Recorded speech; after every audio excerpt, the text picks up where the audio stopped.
नमस्कार साथियों, स्वागत है आप सभी का गर्व सीरीज के 12वें वीडियो क्लास में। साथियों, जीएस के गर्व सीरीज को हम आगे बढ़ाते हैं, जल्दी से शुरू करते हैं। चीनी यात्री भारत का उल्लेख किस नाम से करते हैं? साथियों, इसका उत्तर हो जाएगा यिंतु। यिंतु, देखिएगा उत्तर यिंतु। साथियों, वेनसांग ने अपनी रचना सियूकी में हमारे भारत का नाम यिंतु रखा है। साथियों, ऐसे जितने भी चाइनीज यात्री थे, चीनी यात्री थे, फाइयान और भी सब थे, उन लोगों ने हमारे भारत का नाम चाइनीज पुस्तकों में यिंतु रखा। फाइयान चीनी यात्री, वेनसांग चीनी यात्री और तमाम चीनी यात्री हमारे भारत आए थे। उन लोगों ने, उसमें भी विशेषकर वेनसांग ने अपनी पुस्तक सियूकी में हमारे भारत का नाम यिंतु रखा था। साथियों, यहाँ देखिएगा, अगर पूछे फुकोकी ये क्या है, ये फाहियान की पुस्तक है। फाहियान की पुस्तक है फुकोकी। और सियूकी क्या है साथियों? ये वेनसांग की पुस्तक है। वेनसांग की पुस्तक है। कमेंट करके दोनों प्रश्न का उत्तर बताइए। फाहियान किसके समय में आया था और वेनसांग किसके समय में आया था? महत्वपूर्ण प्रश्न है। दूसरा प्रश्न देखिएगा साथियों, आदि शंकराचार्य द्वारा स्थापित चार मठ कहाँ स्थित है? आदि गुरु शंकराचार्य द्वारा चार मठ की स्थापना की गई, जिसे चार धाम भी कहा जाता है।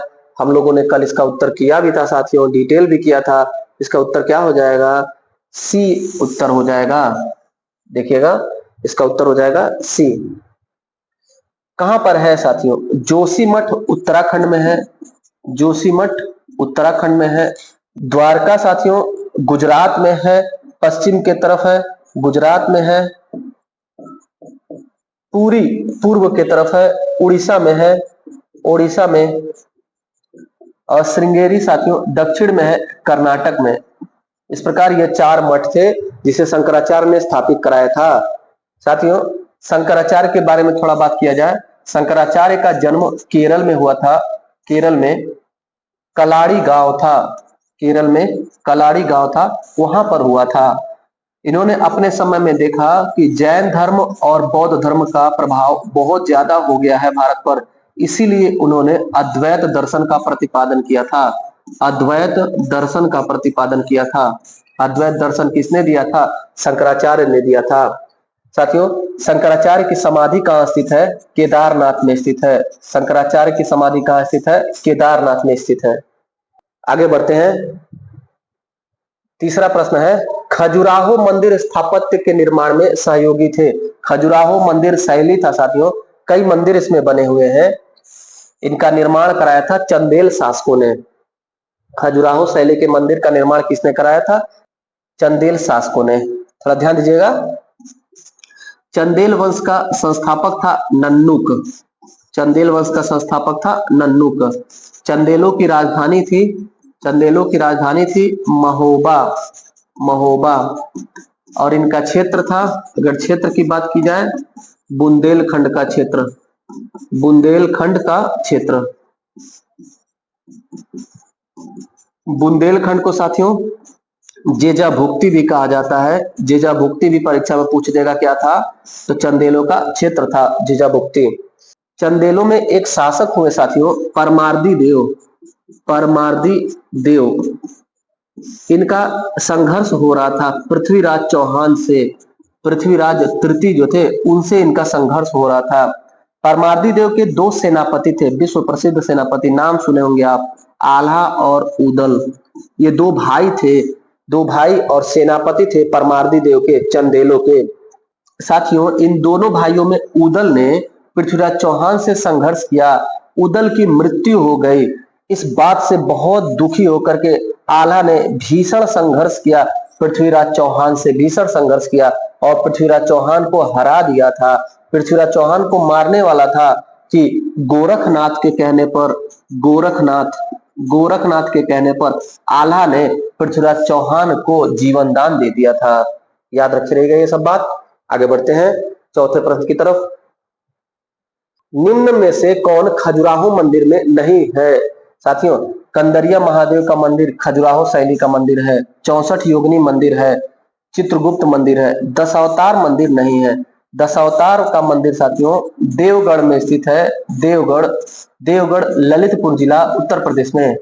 ललितपुर जिला उत्तर प्रदेश में। देवगढ़ का दशावतार मंदिर साथियों इसका उत्तर हो जाएगा। इसको छोड़ करके शेष तीनों मंदिर साथियों खजुराहो मंदिर कला शैली के थे। खजुराहो मंदिर कला शैली का निर्माण विकास किसने किया था? चंदेलों ने किया था।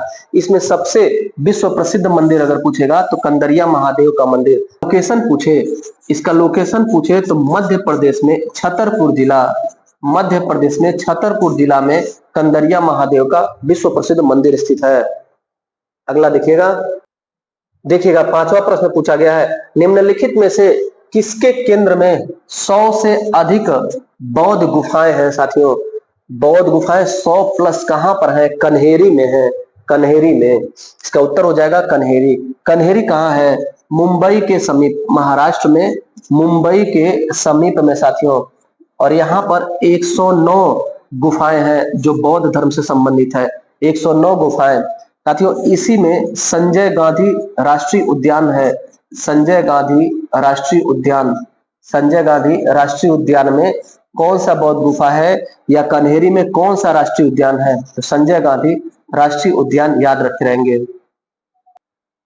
अगर पूछे इसका निर्माण कब हुआ था, तो इसका निर्माण साथियों प्रथम शताब्दी ईसा पूर्व में हुआ था। प्रथम शताब्दी ईसा पूर्व में इसका निर्माण हुआ था। आगे बढ़ते हैं, छठा प्रश्न देखिएगा। छठा प्रश्न देखिएगा, आबू का जैन मंदिर किससे बना है? किस चीज से बना है? किस धातु से बना है? किस पत्थर से बना है? इसका उत्तर हो जाएगा साथियों संगमरमर से बना है। आबू का जैन मंदिर सफेद संगमरमर से बना हुआ है और बहुत ही खूबसूरत अप्रतिम मंदिर है साथियों, संगमरमर से बना है। डिटेल इसका देखिएगा, राजस्थान में, राजस्थान में सिरोही जिला है, राजस्थान में सिरोही जिला में स्थित है और आबू पर्वत है, माउंट आबू यहां पर स्थित है साथियों। इसका निर्माण किसने कराया था? इसका निर्माण कराया गुजरात के चालुक्य सोलंकी राजा, चालुक्य सोलंकी राजा, गुजरात के चालुक्य सोलंकी राजा भीम प्रथम, भीम प्रथम इसके मंत्री बिमल शाह ने कराया था। किसने कराया? बिमल शाह ने कराया। बिमल शाह कौन था? भीम प्रथम का मंत्री था। भीम प्रथम कौन था? गुजरात का चालुक्य सोलंकी राजा था साथियों। इसीलिए इस मंदिर को बिमल शाही मंदिर भी कहा जाता है। बिमल शाही मंदिर भी कहा जाता है। बिमल शाही मंदिर क्यों कहा जाता है पूछे तो आप कर ले जाएंगे। साथियों आबू में जो जैन मंदिर है इसमें भी श्रृंखला है, कई मंदिर हैं। इस मंदिर में एक प्रसिद्ध मंदिर है वो बिमल शाही मंदिर है और ये बिमल शाही मंदिर सफेद संगमरमर से बना हुआ है। इसे दिघवाड़ा का मंदिर भी कहते हैं, जैन धर्म का दिघवाड़ा मंदिर या बिमल शाही मंदिर। आगे बढ़ते हैं साथियों, सातवां प्रश्न पूछा गया है, एलिफेंटा के प्रसिद्ध शैल को काटकर बनाए गए मंदिरों का श्रेय किसे दिया जाता है? एलिफेंटा पहाड़ी है साथियों, इसको काट करके, इसके पत्थरों को काट करके मंदिर का विकास किया गया है, मंदिर का निर्माण किया गया है। इसका श्रेय जाता है राष्ट्रकूट शासकों को। एलिफेंटा गुफाओं का, गुफा मंदिर का निर्माण किसने किया है? राष्ट्रकूट शासकों ने किया साथियों। ध्यान दीजिएगा, यहाँ प्रश्न पूछता है शिव जी का त्रिमूर्ति मंदिर कहाँ स्थित है? शिव जी का त्रिमूर्ति मंदिर स्थित है एलिफेंटा में साथियों, एलिफेंटा में। एलिफेंटा की पहाड़ी महाराष्ट्र राज्य में स्थित है, महाराष्ट्र राज्य में स्थित है। एलिफेंटा विशेषकर शैव संप्रदाय, शैव धर्म से संबंधित था, शैव धर्म से संबंधित था। इसमें दो गुफा याद रख रहिएगा, इसमें दो गुफा बौद्ध धर्म का भी है, दो गुफा बौद्ध धर्म का भी है और शेष शैव धर्म से संबंधित है। और इसमें विश्व प्रसिद्ध त्रिमूर्ति मंदिर है, त्रिमूर्ति मंदिर शिव जी से संबंधित है, एलिफेंटा में है, याद रखे रहेंगे। जिस प्रकार से एलोरा में कैलाश मंदिर है उसी तरह से एलिफेंटा में त्रिमूर्ति मंदिर है। आगे बढ़ते हैं, कोणार्क का सूर्य मंदिर किसने बनवाया था? साथियों उत्तर हो जाएगा नरसिंह देव वर्मन ने, नरसिंह देव वर्मन ने कोणार्क का सूर्य मंदिर बनाया था। खूब प्रश्न पूछता है कोणार्क के सूर्य मंदिर से, ध्यान दीजिएगा। नरसिंह देव वर्मन चोडगंग शासक था, इसका अगर वंश पूछेगा चोडगंग था। इसने उड़ीसा में समुद्र के तट पर, उड़ीसा में समुद्र के तट पर सूर्य मंदिर का निर्माण कराया, कोणार्क का सूर्य मंदिर का निर्माण कराया साथियों। ये सूर्य मंदिर साथियों समुद्र के तट पर स्थित है। जलवायु परिवर्तन, ग्लोबल वार्मिंग के कारण, जलवायु परिवर्तन ग्लोबल वार्मिंग के कारण इसका रंग काला पड़ गया है। वायु प्रदूषण, जलवायु परिवर्तन से इस मंदिर का रंग काला पड़ गया है, इसीलिए इसे काला पैगोडा कहा जाता है। कई बार परीक्षा में पूछा है, काला पैगोडा किसे कहा जाता है? कोणार्क के सूर्य मंदिर को कहा जाता है। विश्व प्रसिद्ध सूर्य मंदिर कहाँ स्थित है?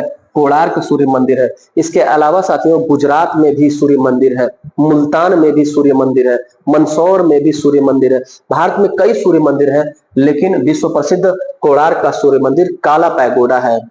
आगे बढ़ते हैं, 9वां प्रश्न देखिएगा, मोढेरा का सूर्य मंदिर कहाँ स्थित है? अभी मैंने बताया साथियों गुजरात में है। मोढेरा का सूर्य मंदिर गुजरात में है। देखिएगा, आगे बढ़ जाते हैं 10वें प्रश्न की तरफ। लिंगराज मंदिर कहाँ स्थित है? लिंगराज मंदिर साथियों उड़ीसा के भुवनेश्वर में स्थित है। उड़ीसा के भुवनेश्वर में लिंगराज मंदिर है। इसके लोकेशन से प्रश्न रहता है साथियों। यह नागर शैली में बना हुआ है, नागर शैली का मंदिर है। उत्तर भारत में सामान्यतः जितनी भी मंदिर बनी है सब नागर शैली में बने हैं, और दक्षिण भारत में द्रविड़ शैली में, और मध्य भारत में विंध्य पर्वत से कृष्णा नदी के मध्य में बेसर शैली में मंदिरों का निर्माण हुआ है। आगे उसका डिटेल हम लोग करेंगे। 11वां प्रश्न देखिएगा, भुवनेश्वर तथा पुरी के मंदिर किस शैली में बने हैं? तो साथियों उत्तर क्या हो जाएगा? नागर शैली में बने हैं। लिंगराज मंदिर भुवनेश्वर में है, चाहे जगन्नाथपुरी के मंदिर पुरी में जो भी मंदिर है सारे नागर शैली में बने हैं। एक बार थोड़ा सा देख लीजिएगा डिटेल, हमारे भारत का मैप उस दौरान का। यहाँ हिमालय पर्वत से लेकर के विंध्य पर्वत तक बीच में जितने भी मंदिर हैं और नर्मदा नदी के तट तक, इसके मध्य में जो भी मंदिर है वो नागर शैली में डेवलप किए गए हैं, नागर शैली में इनका विकास हुआ है। भारत में मंदिर निर्माण की 3 प्राचीन शैलियां थी। मंदिर निर्माण की प्राचीन 3 शैलियां थी, नागर शैली और बेसर शैली। मध्य भारत में जो मिलता है वो बेसर शैली मिलता है, और कृष्णा नदी से लेकर के कावेरी नदी के मध्य में द्रविड़ शैली मिलता है। दक्षिण भारत का शैली द्रविड़ कला शैली, याद रखे रहिएगा। इसका उत्तर देख लिया जाए, इसका उत्तर है नागर शैली। आगे बढ़ते हैं, 12वां प्रश्न देखिएगा, अंकोरवाट का विष्णु मंदिर कहाँ स्थित है? अंकोरवाट का विष्णु मंदिर साथियों कंबोडिया में स्थित है। कंबोडिया में स्थित है। कंबोडिया हमारे भारत के पूर्व में बसा हुआ एक देश है जिसकी राजधानी नामपेन है। कंबोडिया की राजधानी नामपेन है। साथियों इसका प्राचीन नाम कंपूचिया था, कंपूचिया। इसी कंपूचिया में यशोधरापुर जगह था, यशोधरापुर, यशोधरापुर जिसे आज के समय में अंकोरवाट कहा जाता है। अंकोरवाट का पुराना नाम यशोधरापुर और कंबोडिया का पुराना नाम कंपूचिया। यहीं पर साथियों सूर्यवर्मन द्वितीय ने, सूर्यवर्मन द्वितीय ने विष्णु जी को समर्पित एक मंदिर का निर्माण कराया। विष्णु जी को समर्पित एक मंदिर का निर्माण कराया। यह विश्व का सबसे बड़ा मंदिर है। पूरे विश्व का सबसे बड़ा मंदिर कहां पर है? कंबोडिया का अंकोरवाट मंदिर। विश्व का सबसे बड़ा मंदिर कहां पर है? कंबोडिया का अंकोरवाट मंदिर। साथियों किसने बनाया है? नरसिंह वर्मन द्वितीय ने बनवाया है। कहां पर है? कंबोडिया देश में, जिसका पुराना नाम कंपूचिया था। यशोधरापुर उसकी राजधानी थी, जिसे आज के समय में अंकोरवाट कहा जाता है। पूछता है किस देवता को समर्पित है? विष्णु देवता को समर्पित है। साथियों आगे बढ़ते हैं, बोरोबदूर स्तूप कहाँ स्थित है? साथियों ये बौद्ध स्तूप है बोरोबदूर, ये जावा में स्थित है। जावा इंडोनेशिया का एक द्वीप है। जावा, सुमात्रा ये इंडोनेशिया के द्वीप हैं। इसमें जावा द्वीप पर बोरोबदूर बौद्ध स्तूप स्थित है। साथियों आगे बढ़ते हैं, 14वां प्रश्न देखिएगा, द्रविड़ शैली के मंदिरों में गोपुरम, गोपुरम से क्या तात्पर्य है? द्रविड़ शैली के मंदिरों में गोपुरम से क्या तात्पर्य है? साथियों गोपुरम दक्षिण भारत की जो कला शैली थी मंदिर निर्माण की, उसे द्रविड़ शैली कहा जाता है। द्रविड़ कला शैली में जब मंदिर होता था उसका प्रवेश द्वार जो होता था उसे तोरण द्वार कहा जाता था। मंदिर का प्रवेश द्वार तोरण कहलाता था। उसी तोरण का अलंकरण किया जाता था, उसे बहुमंजिला बनाया जाता था, और बहुमंजिला बना करके उस पर देवी देवताओं की प्रतिमाएं बनाई जाती थी, मूर्तियां बनाई जाती थी। इसका उत्तर हो जाएगा 14 का डी।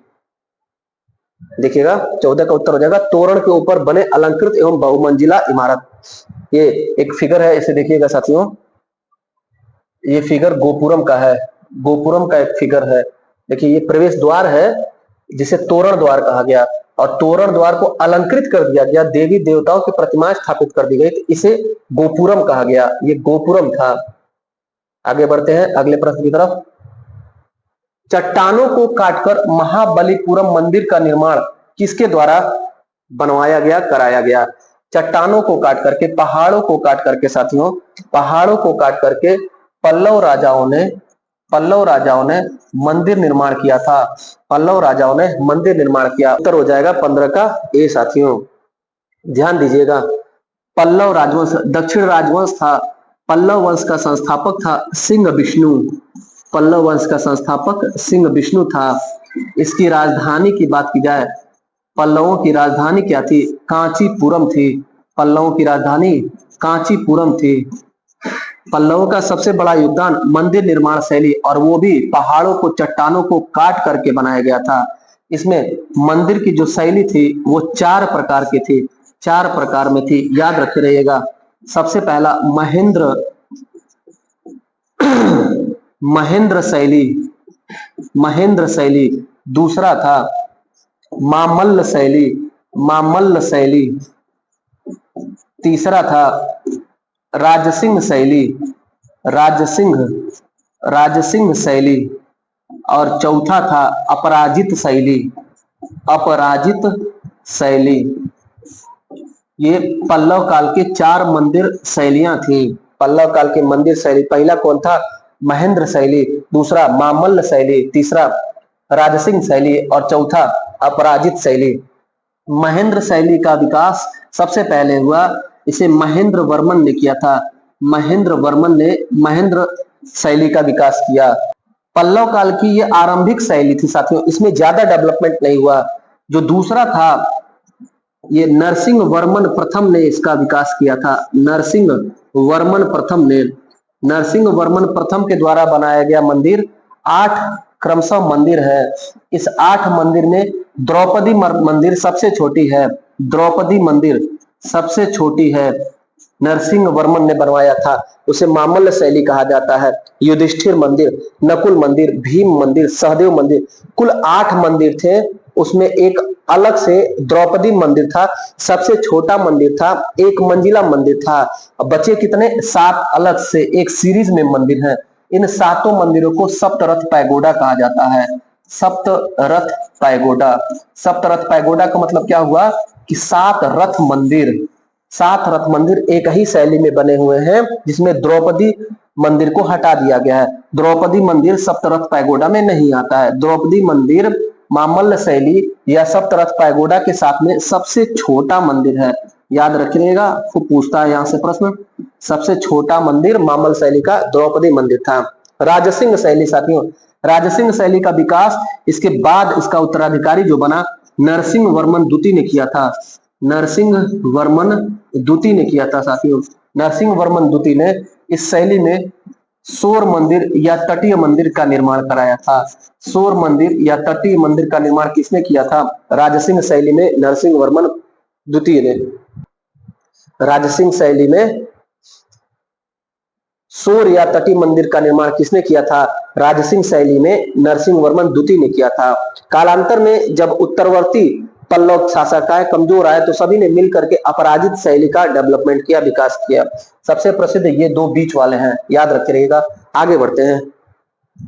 16वां प्रश्न पूछा गया है, निम्नलिखित में से कौन सा रथ मंदिर सबसे छोटा था? तुरंत समझ जाइएगा। आप जब डिटेल पूरा बढ़िया से पढ़े हैं तो जरूर प्रश्नों को कर ले जाएंगे।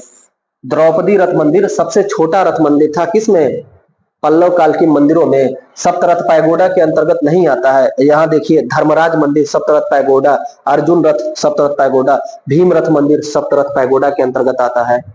अगला 17वां प्रश्न देखिएगा, प्रसिद्ध विरूपाक्ष मंदिर कहाँ स्थित है? विरूपाक्ष मंदिर साथियों कर्नाटक के हम्पी में स्थित है। प्रसिद्ध विरूपाक्ष मंदिर कर्नाटक के हम्पी में स्थित है। यह मंदिर साथियों शिव जी को समर्पित है। किस देवता को समर्पित है? शिव जी को समर्पित है।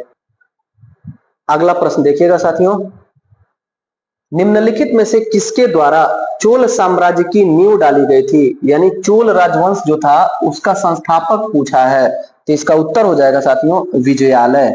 चोल वंश का संस्थापक हो जाएगा विजयालय। थोड़ा ध्यान से देखिएगा चोल राजवंश के इतिहास को। चोल वंश बहुत फेमस है, यहाँ से खूब प्रश्न रहता है। चोल वंश का संस्थापक साथियों विजयालय था। विजयालय राजा चोल वंश का संस्थापक था। इनकी राजधानी पूछे, राजधानी से खूब प्रश्न आता है, कंट्रोवर्सी हो जाता है। राजधानी उरैयूर थी। चोलों की आरंभिक राजधानी उरैयूर थी। बाद में राजधानी तंजाउर बनी थी। बाद में तंजाउर बनी और यही तंजाउर तंजौर कहलाई, आगे चल करके तंजौर कहलाई। इस तंजौर में बृहदेश्वर मंदिर है। तंजौर का बृहदेश्वर मंदिर किसने बनाया था? याद रखे रहिएगा, राज प्रथम। राज प्रथम चोल वंश का राजा बना। इसने तंजौर में शिव जी का एक मंदिर बनवाया, बृहदेश्वर मंदिर। बृहदेश्वर मंदिर किस देवता को समर्पित है? शिव जी को समर्पित है। तंजौर का बृहदेश्वर मंदिर किसने बनाया? राज प्रथम ने बनवाया था।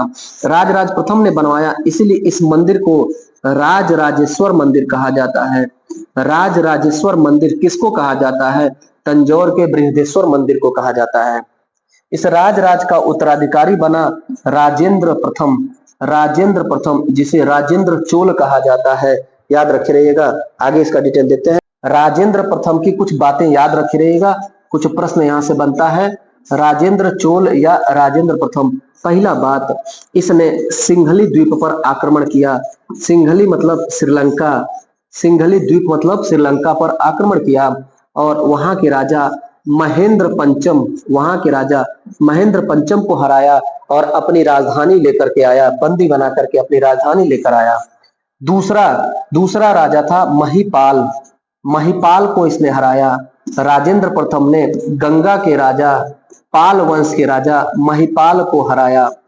उत्तर भारत के राजा महिपाल को हराया, पाल वंश के राजा महिपाल को हराया। इसको हरा करके अपनी उपाधि धारण करता है गंगै कोंड।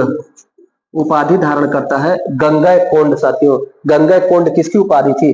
गंगै कोंड का मतलब हुआ गंगा के राजा को हराने वाला, यानी राजेंद्र प्रथम। इसी प्रकार आप एक उत्तर दीजिए कमेंट में, वातापी कोंड किसकी उपाधि थी? कल या परसों क्लास में हमने किया था। वातापी कोंड किसकी उपाधि थी? क्यों कहा गया वातापी कोंड? साथियों, राजेंद्र प्रथम ने इसको बंदी बना करके अपने चोल साम्राज्य में लेकर आया और इसके सिर पर गंगा जल युक्त घड़ा रखवाया और लेकर के आया। उस घड़े से एक झील बनवाया, उस घड़े से एक झील का निर्माण कराया जिसका नाम रखा गंगै कोंड। गंगै कोंड चोल झील। तो गंगै कोंड चोल झील का निर्माण किसने किया था? राजेंद्र प्रथम ने किया था। ये झील में पानी कहां से आया था? इसमें गंगा नदी का पानी मिलाया गया था। अच्छा, एक नगर की भी स्थापना की, एक शहर की भी स्थापना की राजेंद्र प्रथम ने। गंगै गंगै कोंड पुरम, गंगै कोंड पुरम एक नगर या शहर की भी स्थापना की। ये सारी बातें याद रख रहिएगा। चोल साम्राज्य से दो तीन बात प्रशासन से पूछता है साथियों। चोल साम्राज्य की सबसे महत्वपूर्ण जो देन है, दो है। एक ग्राम सभाएं, ग्राम सभाएं या इसे स्थानीय स्वशासन कहते हैं। प्राचीन काल में स्थानीय स्वशासन कहाँ देखने को मिलता है हमें? तो चोलों के समय में स्थानीय स्वशासन देखने को मिलता है। दूसरी बात, प्राचीन भारत में सबसे मजबूत नौसेना किसकी थी या शुरुआत किसने किया था? तो चोलों ने नौसेना रखा था। इनके पास समुद्री बेड़ा था, नौसेना मजबूत थी चोलों की। चोलों में जो राजा था राजेंद्र प्रथम साथियों, राजेंद्र प्रथम, इसने बंगाल की खाड़ी को, बंगाल की खाड़ी को चोलों का झील कहा। बंगाल की खाड़ी को चोल झील किसने कहा था? राजेंद्र प्रथम ने कहा था यह चोल झील है। बंगाल की खाड़ी को चोल झील कहा गया। आगे बढ़ते हैं साथियों अगले प्रश्न की तरफ। 19वां प्रश्न पूछा गया है, चोलों का राज्य किस क्षेत्र में फैला था? साथियों, इसका उत्तर हो जाएगा कोरोमंडल तट पर। कोरोमंडल तट पर चोल साम्राज्य फैला हुआ था, चोल वंश फैला हुआ था। क्या है गुरुजी चोल का ये कोरोमंडल तट? तो ध्यान दीजिएगा, अपने भारत में पश्चिम दिशा में अरब सागर है, पश्चिम दिशा में अरब सागर है और पूर्व दिशा में बंगाल के नीचे, बांग्लादेश के नीचे बंगाल की खाड़ी है। पूर्व में क्या है? बंगाल की खाड़ी। बंगाल की खाड़ी पर जो ये तट है, समुद्री तट, इसको पूर्वी तट कहा जाता है। पूर्वी तट कहा जाता है। पश्चिम की तरफ अरब सागर की तरफ जो तट है इसे पश्चिमी तट कहा जाता है। पश्चिमी तट, पश्चिमी तट को साथियों सह्याद्री तट भी कहा जाता है, सह्याद्री भी कहा जाता है।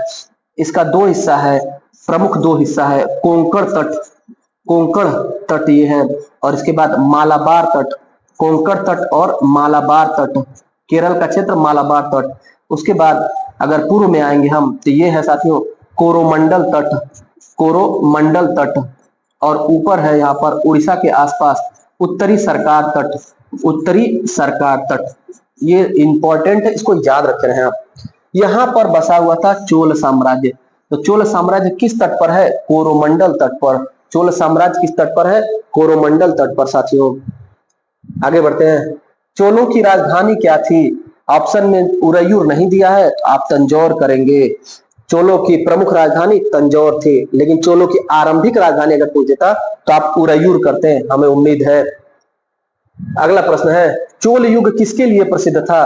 चोल युग साथियों हमने पढ़ा है ग्रामीण सभाओं के लिए, स्थानीय सुशासन के लिए और नौसैनिक के लिए, नौसेना के लिए। देखिएगा उत्तर। अगला प्रश्न देखिएगा 22वां प्रश्न, चोल काल में निर्मित नटराज की कांस्य प्रतिमा प्रायः थी किस आकार में थी? पूछा है। तो चतुर्भुज आकार में थी साथियों। नटराज की कांस्य प्रतिमा चतुर्भुज आकार में थी। चोल काल में साथियों बहुत सारी प्रतिमाएं बनाई गई, छोटी छोटी मूर्तियां बनाई गई जो पत्थर के निर्मित थे और धातुओं के भी निर्मित थे, पत्थर और धातुओं से निर्मित थे। इसमें सबसे प्रसिद्ध मूर्ति जो थी वो नटराज की कांस्य की मूर्ति थी, नटराज की कांसे की मूर्ति थी। यह भगवान शिव की मूर्ति थी, नटराज की भगवान शिव की मूर्ति थी। इसका उत्तर हो जाएगा 22 का सी साथियों। देखिएगा 22 का सी उत्तर हो जाएगा। आगे बढ़ते हैं। 23वां प्रश्न पूछा गया है, दक्षिण भारत में कौन सा राजवंश अपनी नौसेना शक्ति के लिए प्रसिद्ध था? तो नौसेना किसकी थी? चोलों की थी साथियों, याद रहे, बहुत बार पूछा गया है। चोलों की नौसेना प्रसिद्ध थी। चोलों का स्थानीय सुशासन, ग्राम सुशासन फेमस था। गंगैकोंड चोलपुरम की स्थापना किसने की? इसकी स्थापना साथियों हमने पढ़ा राजेंद्र प्रथम ने की। गंगैकोंड चोलपुरम नगर था। देखिए यहाँ पर अगर पुर लग गया तो ये नगर था, ये नगर का निर्माण राजेंद्र प्रथम ने कराया। अगर यही पूछता गंगैकोंड चोल झील क्या था, तो ये भी राजेंद्र चोल के द्वारा बनाया गया, निर्मित किया गया एक चोल राजवंश में झील था जिसमें गंगा जल मिलाया गया था, और वो गंगा जल महिपाल को हरा करके लेकर के आया गया था घड़े में। अच्छा, गंगैकोंड अगर पूछे, गंगैकोंड उपाधि किसकी थी? राजेंद्र प्रथम की गंगैकोंड उपाधि थी, गंगा के राजा को हराना, कुंड मतलब हराना। आगे बढ़ते हैं। चालुक्यों की राजधानी कहाँ थी? साथियों चालुक्यों की राजधानी वातापी थी, वातापी चालुक्यों की राजधानी थी। देखिएगा इसका उत्तर हो जाएगा 25 का ए। ध्यान से देखिएगा चालुक्य वंश को, ध्यान दीजिएगा चालुक्य राजवंश पर। चालुक्य राजवंश दक्षिण भारत का राजवंश था। पुलकेशिन प्रथम संस्थापक था, पुलकेशिन प्रथम इसका संस्थापक था। पुलकेशिन प्रथम के बाद साथियों हमने पढ़ा था एक राजा था पुलकेशिन द्वितीय, पुलकेशिन द्वितीय जिसने नर्मदा नदी के तट पर हर्षवर्धन को हराया है, जिसका उल्लेख एहोल अभिलेख में मिलता है। एहोल अभिलेख को उत्कीर्ण रविकीर्ति ने कराया था साथियों।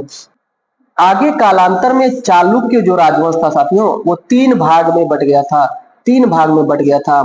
एक थे वेंगी के चालुक्य, वेंगी के चालुक्य राजवंश, दूसरा कल्याणी के चालुक्य राजवंश, कल्याणी के चालुक्य राजवंश, और तीसरा ये था वातापी के चालुक्य राजवंश। वातापी को बादामी भी कहा गया, बादामी के चालुक्य राजवंश। ये तीन भागों में बट गया था कालांतर में चालुक्य राजवंश। इस प्रकार आज का ये 25 प्रश्न साथियों गर्भ सीरीज का 12वें सीरीज का पूरा होता है। मिलते हैं अगले वीडियो क्लास में, तब तक के लिए धन्यवाद।